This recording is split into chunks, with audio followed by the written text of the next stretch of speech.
Hello, my friends, and welcome to Youth Potential, a channel dedicated to helping young people with mental health problems. I have two books available, 102 Distraction Techniques and Self-Harm to Self-Harmony. Both of these books are only available on Amazon. Thank you very much for watching this video. Hello, my friends, Scott here representing Youth Potential. Thank you guys for voting on this video, Suicidal Ideation. I kind of half expected this one to win when I put the poll up on my YouTube channel, to be honest. Because I think there's a lot of people, you guys that follow me on my Instagram and my YouTube and have read my book or whatever. I think a lot of you guys struggle with suicidal ideation, and I talk about suicide on this channel, but I probably don't talk about it enough, and I just don't think suicide in general is spoken about enough, let alone people who feel suicidal and them voicing themselves. So anyway, without further ado, let's get on with this video. So today's topic is suicidal ideation, which basically means that you're having thoughts of suicide. Thoughts of suicide, they can be anything between sort of like a quick fleeting thought, just like a quick flash in the mind, gone as quick as it comes. Or it could be anything between that all the way up until kind of like concrete plan for actually attempting suicide.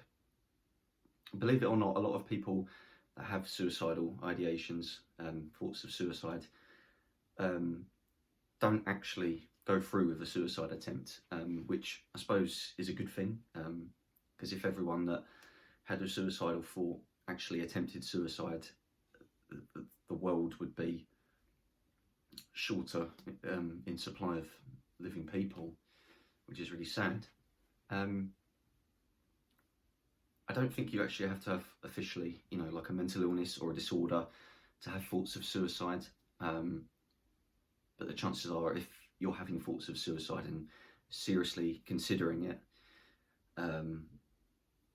those thoughts are coming from an undiagnosed disorder or illness, or it's the onset, the beginning of something like depression or stress, or a personality disorder, bipolar. It could be a great number of things. The first time I had a suicidal thought, I think I must have been sort of like 14, 15. I know 15 was the age when it really kind of dominated my mind, should we say. And that's the first time I kind of spoke up about it to my mum. If you guys have read my book, Self-Harm to Self-Harmony, you know exactly how that came out. Yeah, at that time, things, I was a typical 15-year-old kid, didn't know where I was meant to be fitting in, tried to fit in, felt like an underachiever, didn't know what I wanted to do in my life, felt pressured at home, pressured, socially as well, with friends. I didn't feel like I was very good at, like, wooing a partner. I just felt pretty shit. So, suicide was something that I was considering very, very seriously. I think one of the problems with suicidal thoughts, suicidal ideation, other than the fact that you can become considering, one of the big problems with it is that, other than the fact that you're thinking of suicide, the other big problem is that it creeps in little by little. It starts off as almost like a fantasy. Things aren't going too well, and you think, oh, it would just be easier if I killed myself. And then as time goes on, you find yourself kind of considering it more seriously, and you're like, actually, that's not a bad idea. And then that plagues your mind. It starts off creeping in little by little, just like a thought here and there, and then it becomes something that you think about every single day. Like, I know that's been my experience. I don't know about you guys. It's actually quite scary. I think, like, if you were able to step outside yourself and watch your mind and your behaviour, you would see a big change, from the moment that you first had your first suicidal thought up until the point where it becomes like the dominating driving factor in your mind. It's scary. Like, it's crazy how often these thoughts come into your consciousness. And it's really sad as well, actually. It's really, really sad. So it goes without saying, guys, that, you know, if you're watching this video and suicidal ideation, thinking of ending your life, is something that's quite new to your life, basically, if it, you know, it should go without saying that you need to seek help. I know it's really hard. Opening up about feeling depressed or self-harm is hard enough. Like, talking about suicide is even harder.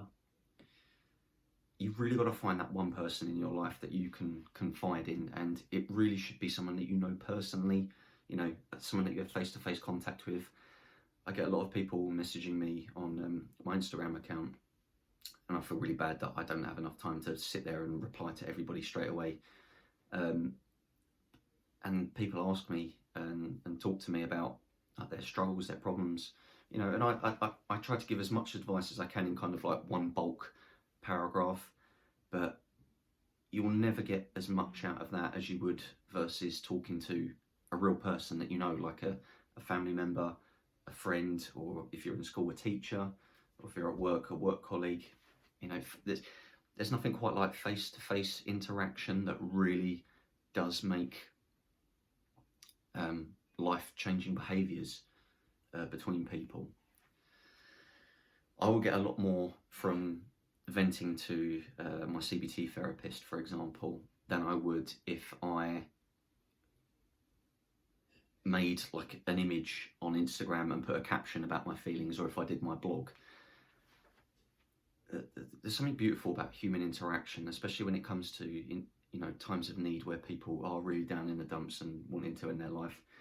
There's something just about talking to someone face to face that makes, I mean, even over the phone, it's not quite as good as face to face, but it's the next best thing. Or a video call, for example. You know, those kind of direct contact where you get to hear someone's voice, it can make a life-changing difference. I know when people have come to me before feeling like they've wanted to end their life. I remember the time one of my best friends, I'm not going to name his name, he split up with his partner. They've been together for 5 years.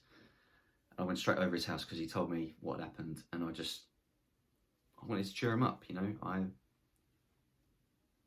It was a shitty time for him, and I needed to be there for him.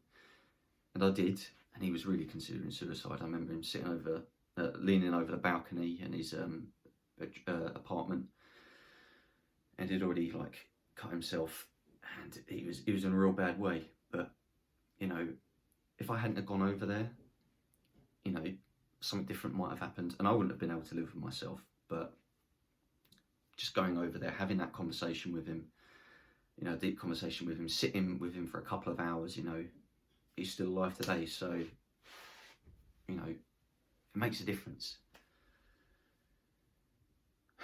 So please reach out, please. You don't have to do this on your own. I know it's fucking hard, I know it's scary, but don't let these thoughts become the driving force of your life, okay? It is hard, but you've got to reach out, my friends. Please reach out to someone that you know. Reach out to a family member, a friend, just someone that can, you know, hold your hand along the way. I know, not literally hold your hand, but that's what it's going to feel like, you know. Sometimes people have got to really drag you to get professional help, and that's what you need. Like, no one deserves to feel suicidal, especially this time of year. You know, Christmas is around the corner, and that can be a real sort of like intense emotional time for a lot of people. I know it is for me. I've decided I'm going to work because it'll just be better for me. But don't let these thoughts get to you, okay? Don't let them plague your mind. You're better than that. Please reach out. Don't hide away. Thank you for watching this video, my friends. All the best.